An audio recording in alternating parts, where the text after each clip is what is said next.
Photo editing. For some photographers, this is their favorite part of their photography process. For some photographers, it's their least favorite part. I personally enjoy the editing process.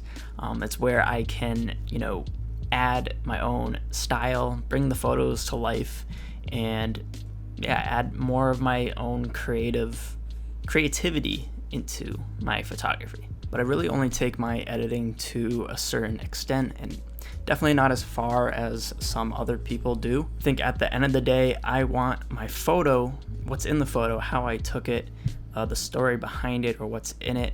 I want that to be what people focus mostly on. I don't want it to be how I edited the photo to be really is the most interesting part of my photo. If that makes any sense. The editing process to me in my own street photography work, we are looking at this in the street photography sense because that's what this channel is. But yeah, the editing really comes as a supplement to my photo. And using Fujifilm cameras, I've found that editing doesn't really have to be all that complicated or a really tedious part of my process. It can be really simple, so simple as I'm literally just adjusting a few things on the sliders within Lightroom. And so that's what I want to do today, or talk about today, just my simple editing process for Fujifilm files, and talk about my favorite film simulation, which if you're not new to this channel, maybe you already know what that is. But yeah, without further ado, let's get right into it. So lately I've been really focused on color in my own work, and there is no better film simulation, in my opinion, that emulates a natural, vibrant look than the Astia film simulation. It's funny that this is my favorite simulation because apparently it's nothing like the actual Astia film stock, and nor does it look anything like film either. Although there are some resemblance to Kodachrome, which maybe that's why I like this stock or simulation the most. But either way, there's something about this simulation that just keeps me coming back to it. And I think a lot of it is just how good it looks, and also how it's simplifying how I edit. Had to get some water. Okay, so I want to pull up this website from Fujifilm, and they compare the differences between all the different film simulations. And I just want to show you this because there's this really great sample photo that they use to compare all the simulations and how color is being impacted by the different simulations. It's fujifilmx.com, and you can see you have provia, and it's this picture, this still life picture with all these different colors. Provia looks pretty good, and then there's velvia, a lot more saturated and contrasty, and then you have Astia. I just want to focus on the first three simulations because I think, or four, because I think those are the most commonly used. Provia, standard, this is the default simulation, and it looks pretty good. It's kind of semi-desaturated in my opinion, and that's one reason why I don't really like shooting with it, because it has a bit of a desaturated look.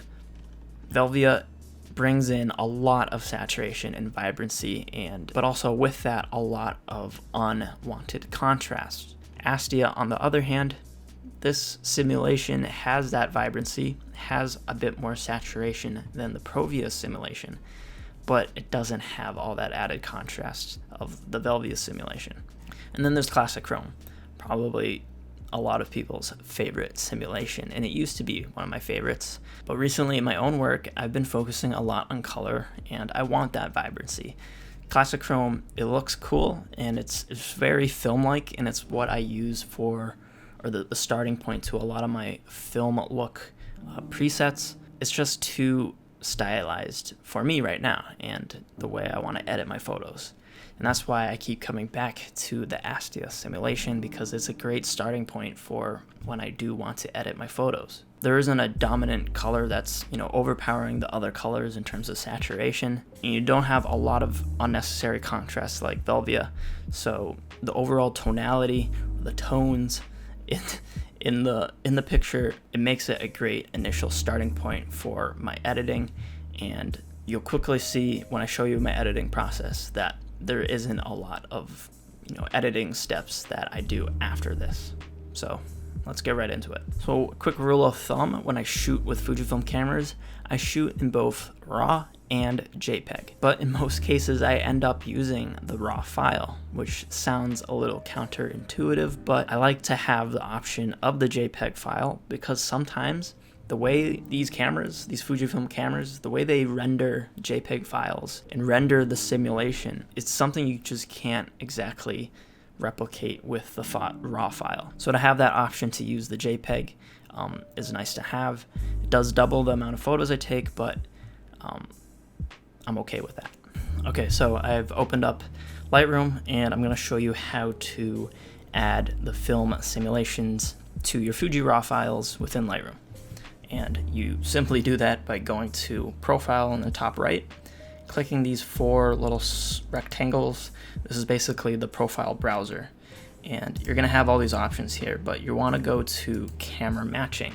That's basically Lightroom recognizing that you are looking at a RAW file from Fujifilm, and so you have all of these profiles for the Fujifilm simulations right here. And you can quickly see the difference. This is the regular Adobe color profile, basically the RAW file with no simulation added. And then when I drag my mouse to the Astia simulation, you're going to see it applied to the picture. And look at that difference. Boom, boom. And it looks like you're just adding in vibrancy and saturation, but there are some differences that I just don't know how to adjust myself. And just making a preset, sometimes it works, but there's something about the Astia simulation when you apply it to Fuji RAW files. It just works way better in my opinion, and specifically looking at skin tones. And that's why I'm using this picture, because there's a good range of colors in this photo. And I'm going to show you how I can add more to this photo. So I just have the simulation applied to the RAW file. Everything else is unchanged. And I'm going to show you pretty much what my workflow might consist of. I usually will start off with an exposure check. I'll see if I want to add in more exposure or brightness. In this case, I probably do. I'm going to just do that within here. And then I'm going to go into the tone curve and just add in some contrast. It's very, very gentle because you can go overboard. Like if I go too far, it's getting a little too much there.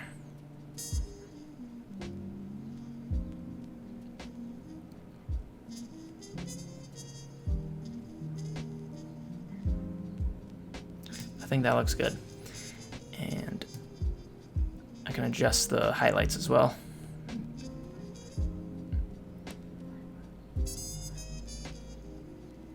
I'm kind of looking in this top right corner.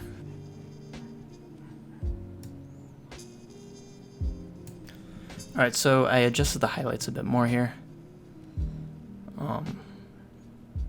I think that looks good.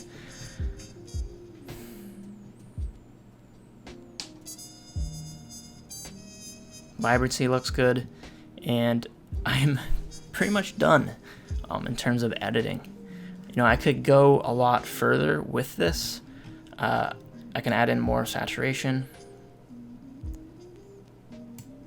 I could see if I want to add clarity. It does add a little bit more to it. I think 10 just adds a little more pop to the photo. And yeah, I'm pretty much done there.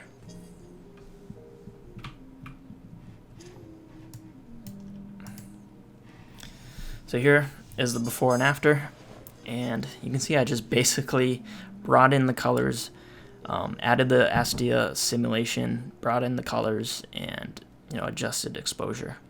And right there you went from a really dull, boring frame to one that's full of life. And that's really how I approach editing.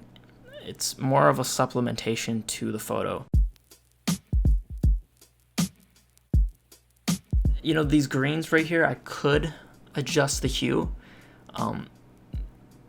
because it is looking like it's nearing more of an aqua blue than a green, and I remember it to be more of a green. So let me just change that right here.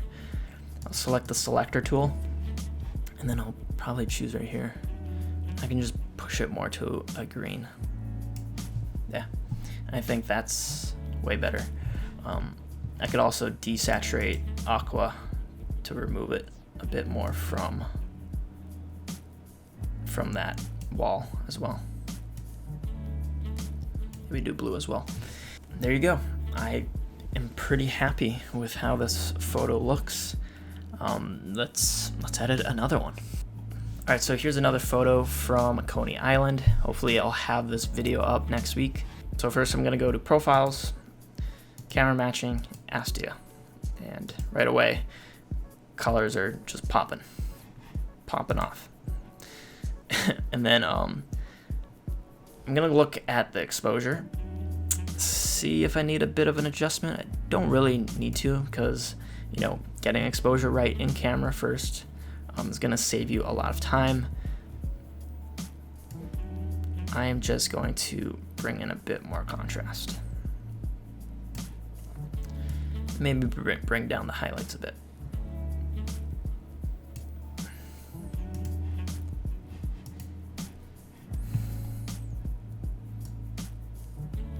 Can see if I want to add in some warmth, and just adjust the crop. There's a little bit of a black bar here. Kind of annoying. I could go further, but the more you edit, the more you sort of hurt the image in a way, and that's when you can start to overthink and over edit your photo. This really is trying to show you that you don't need to do all too much when you edit Fujifilm files. You just add in your simulation, add in contrast, adjust your vibrancy if you want, and then just do selective edits to the colors. So maybe if I don't like that blue, I could maybe desaturate it a bit. It's kind of looking like it's purple a bit, which is kind of true to what it was in real life. So I don't really need to do much. And there's a before and after. Maybe I do want to change that to more of an aqua blue, right?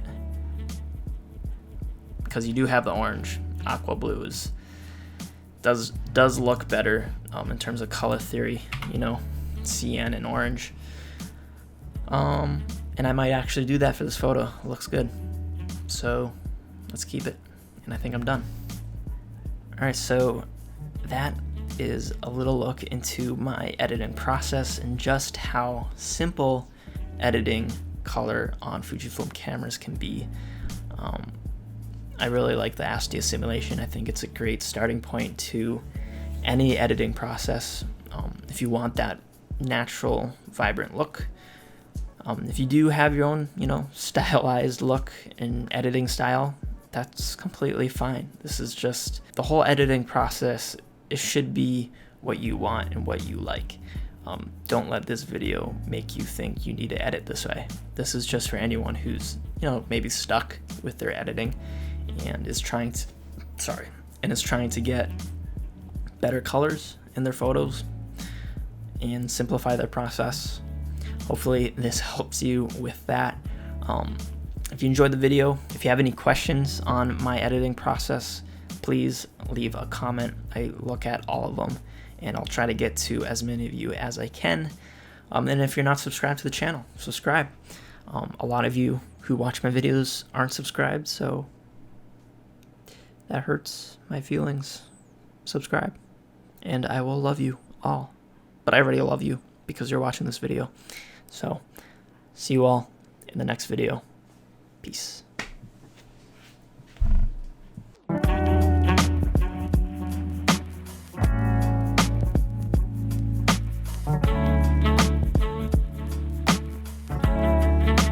The tones in the picture